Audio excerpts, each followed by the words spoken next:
Or what up guys, Andre and Crosspower, it's Mark here, and today is the 25th, it's Tuesday the 25th, and reporting from Shanghai, and I'm actually at the front here of the Kerry Center. So behind me back here, the Kerry Center, this was the place of the first known case of coronavirus in Shanghai. We were here a few weeks ago, and I'll just come back again here to have a look. It's a nice day today, it's 24 degrees, the weather is warming up. The government just announced that they're really urging people to get back to work now, so we're going to talk about that, and we're going to give you an update of all the things that's going to be happening in the last few days.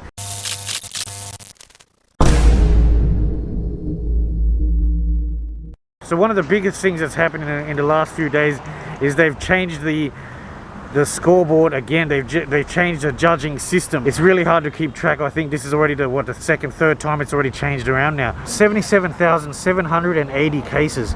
Out of that, there are 27,400 that have been recovered and 2,666 that didn't make it.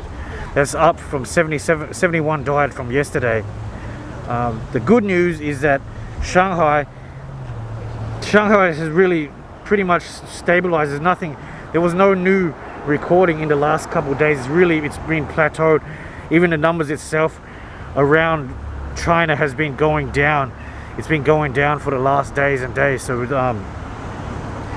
in Shanghai, I think that there's no recorded new deaths. So I think that they said there's only been 3 deaths in Shanghai, so they say, and which about 336 people that have been affected.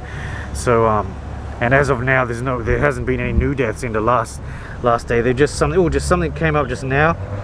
There's one recorded new case today, that's all. So it's pretty mild. There's more people out on the street these days, and there's a couple reasons why.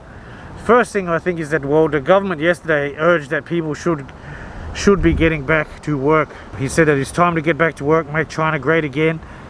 If it's not infected, or if your place is not affected, I think that some places still are. Some offices, they're not letting you in anyway. So there's still many people that are working from home. But overall, more people are coming out. I think it's more like because they're actually seeing the cases are going down or stabilizing, and people have been cooped up inside for so long. They kind of maybe they're getting sick of it, or people just sort of don't care anymore. They're not seeing anything really bad about people going out. So when we look out on the town, people maybe just like that, and then people just starting to get on with themselves, get on with their lives. This is sort of what happened back when it was SARS as well. I remember SARS never officially ended for many months. I think it was the first 5-6 months. It went for over a year, but actually in 5 months or something, sort of people just gradually moved on and did their own thing. And I think that's sort of like what's happening, at least in Shanghai. I think the initial shock was there, but then after a week or two, now it's been stuck in the house for that long. People seem to just be getting on with their own life, starting to be getting on with their own stuff. So maybe it is, maybe it isn't, who knows. But the reality is that the government is actually still implying that the implementation of the online school system is going to kick in full from the first week of March. So actually they didn't announce when school is going to start again, so it still is online. And somehow I don't think that it will suddenly just next week it just goes back offline. I think that people were preparing for the long haul. And there was other reports like in Wuhan as well that the curfew was off. Some stories are saying that the place, they opened it up for some different areas were opened up, and then suddenly a couple hours later they closed it down, and they said it was like a miscommunication or something like that. I'm not sure this full story, but people were saying there was stories out there that were saying that Wuhan wasn't as under curfew, but then suddenly it was back under curfew again. So the death toll is stabilizing for the last week or so, but they also said that was before, they expected that the overall death toll should sort of stabilize in the next week or in the end of this month. That's what the prediction was already, that the virus would already reach its peak by the end of February, at least in Wuhan, and then you'll see that But I think that you'll have to wait and see, because actually once they give the green light for people to go back to work, or when things start to gear up again, I think that's going to be the main time when the virus will begin to spread again. And then other stories were like, because of the lockdown, there's places that have been not only locked down from the people from going anywhere, it also stops like supplies and trucks from coming in. So there's been stories of different places where there's been stories of suicides, a lot of suicides from business guys or like farmers. Some farmers, they couldn't get into their some of the suppliers were not getting into their town. So it's not only that they were starving, all the animals have died. Or some beekeepers, a lot of guys that were bee farming, all the bees were dead. So some guy just commits suicide. So a lot of guys, there's several reports about that. So some guys cannot make it. They cannot make it back from after this thing. So that's what we were saying before. Like, how long is this thing gonna go for? And if it does go, how long does it go for? And then can you really make it back in time? Or I see a lot of shops are closing down. They said there's numerous reports around Shanghai that different things have been closing down.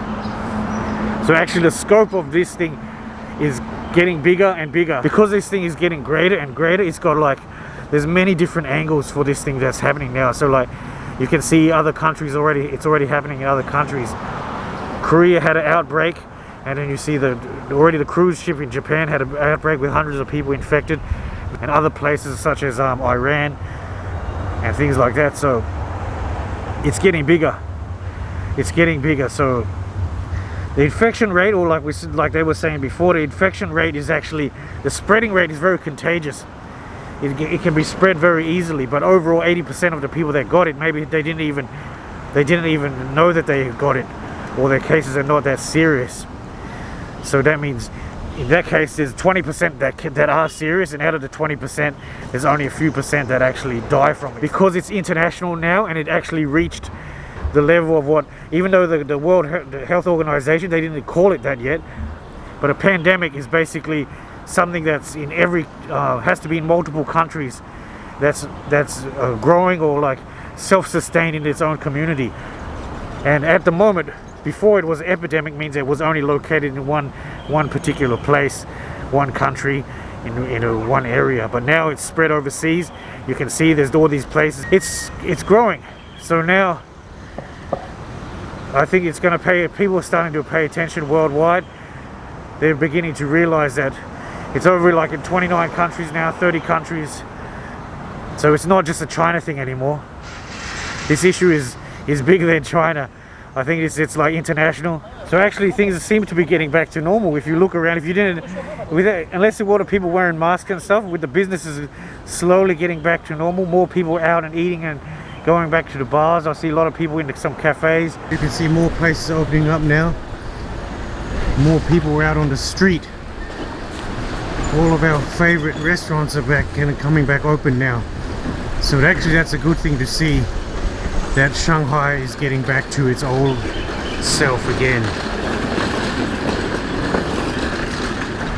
They did say the draconian methods of keeping people locked down have really stopped the spread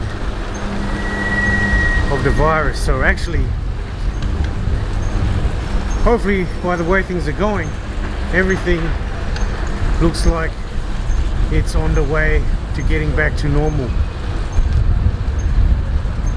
But the real issue now is that as this thing is spreading internationally, with all these new pockets opening up in different countries and different continents around the world, we can say that this is no longer just a China problem.